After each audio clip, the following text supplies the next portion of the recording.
God is good all the time. Continuation, part 34. Hindi pa ako mag-asawa sa ngayon. Kaya yon.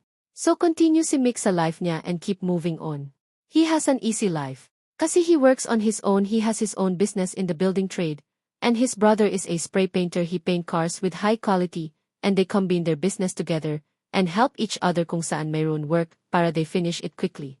Since they are still both single, sabi ni Mick, sa sarili anhin ko man ang pera if hindi ako mag-asawa. So sa bansang ito, if mamatay ang tao na may madami assets, ay ang mag-claim niyan ay yung next in line sa close relatives. And ayaw niya maibigay yon sa mga kausis niya yung pinaghirapan nila. So what they did? They went for a holiday left and right all over the world and enjoy life together sa parents niya. He has everything luxury in life. From head to toe. Mga damit niya lahat ay branded yon and cost lots of money. Till nakilala niya ako, and he stopped spending that money. But hindi ka lagi nasa taas kasi habang tumatanda ka nag-change yung body language mo lalo na if physical hard work ang trabaho ng tao. So nag-stop siya sa work na yon kasi nagreklamo na body niya, kaya he take it easy na lang and keep going sa mga ginagawa niya kung kaya pa. Sa mga babae naman panay punta niya sa club with other girls, and kadalasan tumatagal siya sa Asian girls. Ang last na nakarelasyon niya ay Pilipina din, she is widow and have 2 kids. Teenager yung panganay and 9 years old yung bunso. Umagal yung relasyon niya sa Pinay na yon. But sa likod ng isip ni Mick, hindi siya yung type na pakasalan niya. But he promised the girl na if mabuntis siya, ipakasalan niya yung babae. The girl tried hard na mabuntis siya. Panay check up niya sa doctor if kaya pa ba niya magbuntis and the result is perfect, wala daw reason na hindi siya mabuntis.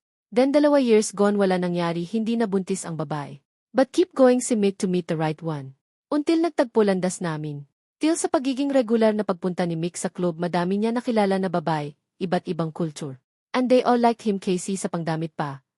Ang ikita na sa kanya na may kaya talaga siya. Lalo na if makita sa sakyan niya. May kaya talaga si Mick sa buhay and proud siya doon kasi pinaghirapan niya yon. Dogo at pawis ang puhunan ni Mick sa pagiging may kaya. Daig pa mga lawyers noon sa kaya. Nagtatanong ano work niya, bakit daw magara mga sasakyan niya tapos. Prangka niya sinabi sa mga friends niya ba professional na nasa building trade work niya. Bali buy and develop the house and land and sell yon ang gawa nila magpamilya, and si Mick ang ulo sa laha. Noon yon bago kami nag-meet kasi noong nag-meet na kami Mick's financial status is in famine or drought na kasi inaldas nga niya, but he is starting again slowly. But madami na competition ngayon. Katak it easy lang siya na hindi malugi. Then one day may operation si Mick sa hemorrhoid, bali almuranas tawag natin dyan, i-continue pa din relasyon ni Mick sa Pinay widow na yon and kusa niyang sinilbihan sa Mick. Like pagpalit ng bandijet punas ets. Abangan ang susunod na kabanata.